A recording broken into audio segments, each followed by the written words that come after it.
video, I want to talk about two books that I would recommend selling before they crash. And maybe crash isn't the right word for it, maybe price correct is a better word for it. And these two books represent trends and phenomenons that happen in the comic book community over and over and over again. So if you're a seasoned collector, you've been doing this your whole life, there is some great food for thought in this video. And if you're a new collector, it's incredibly important that you familiarize yourself with these concepts and these phenomena that happen over and over again, because it will make you a better collector, investor, and speculator. And that's what this channel is all about. So let's hop right into it. The first book I want to talk about is X-Men number 130. This is the first appearance of the Dazzler, and the reason that this book has absolutely exploded is that there's a rumor circulating that Taylor Swift is going to cameo in Deadpool 3 as the Dazzler, and it has caused this book to absolutely explode. It's been on the hot list 11 times so far this year in 2023,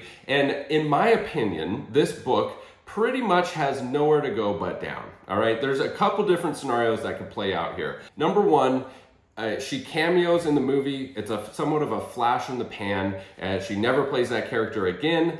This book falls off people's radars. It's out of the news. This book has nowhere to go but down. The other possible scenario is maybe she does play Dazzler and really establishes the character and plays that character in the MCU for years and years to come, which is incredibly unlikely. But if that were to happen, maybe this book actually could go up from where it is today. But I think in all likelihood, the most likely scenario, anytime a book is this hot for this long, it's usually just going to go down. And so that is what is really important to consider, is timing your buy-in. Timing is everything in the comic book community, because how you time your buy-in affects how much money you have to spend on comics. And that's what this hobby is all about, is enjoying collecting comics. So timing your buy-in, you could have more enjoyment of the books, which is a concept that I want to talk about here. The goal as a collector should be to enjoy comic books, all right? So because of that, timing your buy-in will have a direct impact on how much you enjoy the book. Now, let me drill down a little bit with this concept, because if you enjoy buying a book like X-Men 130, the first appearance of Dazzler, because of Taylor Swift, maybe you're caught up in the FOMO, it's really fun and exciting for you, then maybe the best time, if you're a collector, would be to buy it when it's hot, because then you're enjoying it more. It's super exciting to buy this book, to receive it in the mail, to unbox it and take it in for all its glory. You finally secured that awesome thing, and you're excited to see if Taylor Swift hits the screen, and when she does hit the screen, if you own it, you're enjoying that book. So in that sense, it doesn't really matter if you overpay. But if your enjoyment of comic books and the comic book hobby is directly related to getting a good deal, like it is for me, then you may want to not buy it when it's hot. So it depends on what gives you joy in this hobby. And one of the things to talk about is which grade you choose to select for this book. If we go over here to GP analysis, we look at the 9.8 is $1,875. So if you're somebody who $1,875 is a lot of your comic book money, and taking a loss on that, say we're to come, halve and go down to $900 after the FOMO is all done, if that would dramatically affect your collecting, if you decide you have to move on after the FOMO is gone and you take a $900 loss, if that's really going to affect your collecting, then maybe avoid buying that 9.8, that high grade.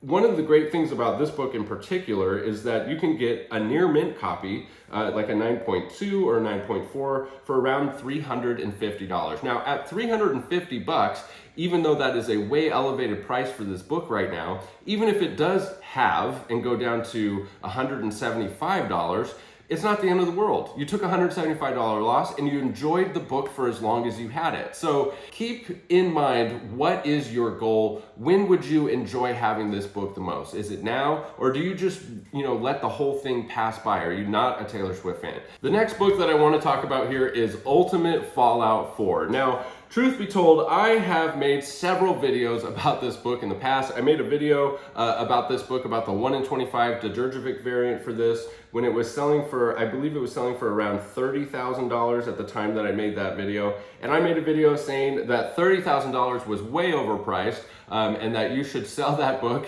if you were holding on to it at 30, because I said there was going to be a big correction. And then the price went up. New record highs were set after I made that video. The price went up to $40,000. So when a 1 in 25 CGC 9.8 1 in 25 retailer incentive selling for $40,000 was a huge moment in the comic book community. And so I made another video saying I was wrong, and that, you know, I was wrong about, you know, you should sell at 30,000. And then it turns out that I wasn't wrong, because the price has drastically corrected since then. If we head over here to GP analysis, you see here that the last sale of the last recorded sale of a 9.8 of the Georgia variant was $20,000 on Heritage, but we have seen even lower sales than that, and I believe I've seen, you know, listed copies on Instagram for much less than $20,000, and that sale was back in September. We're here in November.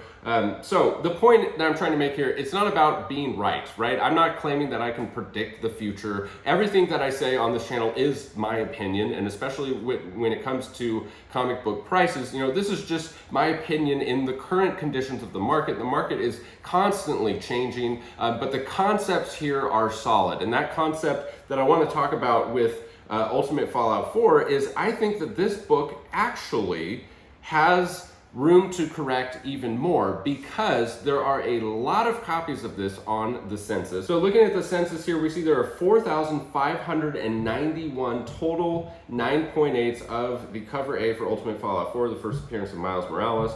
17,729 total copies on the census. I believe the print run of this was somewhere around 90,000. So this number will continue to grow into the future. And if we look at the variant edition, there are now a total of 210 9.8s of the 1 in 25, 913 total copies on the census, a number that is also still growing. So there is a ton of copies of this book out there, and I think there are a lot of people that are just waiting for, you know, a trailer, a confirmation of an actor playing this character, that are, you know, holding this book and waiting to dump it for when something hits the news about this book. And I think that that might actually cause the price to come down. I mean, we've seen it over and over again that, you know, the actual portrayal of the character on the screen in the movie actually causes the book to drop in value. That whole, you know, sell when the trailer comes out phenomenon has pretty much dried up. You know, rumors are the new trailer these days, and the market has definitely changed in that sense. So the possible scenarios that I see with Ultimate Fallout 4 is I see, you know, confirmation, actual character is cast, comes to the screen, trailers and everything, the market gets flooded, and I think best case scenario, the price maintains. Now, the whole point that I wanted to make about this book, you know, because I've made several videos now, like, you should sell, you shouldn't sell, you should sell again. Timing is everything. So it just depends on when you're buying in and what your intention is. If you're, you know, dropping $20,000 on a modern comic book, you know, I think that you probably have $20,000 to lose. I mean, I would kind of hope that if you're buying Ultimate Fallout 4 1 in 25, that, you know, if you lost the whole thing, if it went to zero, I would hope that you would be okay. Because if you're not, if it's going to affect your life and you're paying $20,000 for a book, you should definitely not do it, because this is just a highly risky book. Now, long-term potential for this book, I think this book has great long-term potential. I mean, if we're talking 10, 20, 30 years into the future, I think Miles Morales is a character that's here to stay, and I think that, you know, long-term this book has some great potential. But the whole point of this video in talking about these two books in particular is timing your buy-in. There's gonna be ups and downs, and, you know, it's very specific to your situation. What is your goal as a collector? Are you buying it to hold it for 30 years? Are you buying it to try to make some profit? You know, you need to consider all of those things and make your decision on when to buy in accordingly. So if you do decide to buy in at the wrong time, it's not the end of the world. This is my back comic wall. I come in here and I just stand and look at this wall at least once a day and just really enjoy and admire these comics. And a ton of these comics I way overpaid for. I think I overpaid for this Walking Dead #1. It's one of my favorite books on my PC. I definitely overpaid for this X-Men #4, the first appearance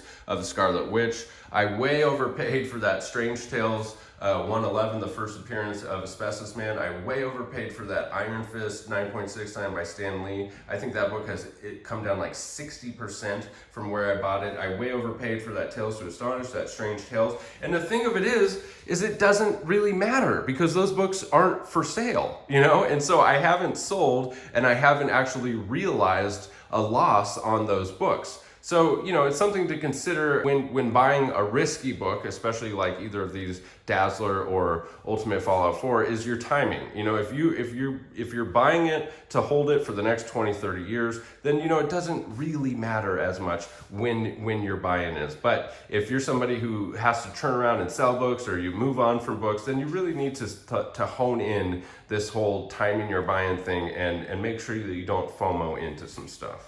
So that's it for today, you guys. Just some market musings about timing your buy-in and some interesting, thoughts on the current state of the market. Don't forget, we always have a giveaway here on the YouTube channel. If you subscribe, comment, and like, you're entered to win a free slab. Make sure to check out brycecomics.com. You can use code COLLECT10. That code is always active for 10% off all in-stock items. Follow me on Whatnot. There's a link down in the description for $15 towards your first purchase. We always have some awesome slab shows, tons of awesome giveaways, and a ton of fun. So just come by, hang out, and say hi. If you're new to Whatnot, use my link. You get $15, and I'll always have books in the bite now for $15, so you can pick up a free book. And lastly, follow me on Instagram for trades for grails and other fresh content over there. Thanks for sticking with me to the end of the video. We'll catch you in the next one. Bye.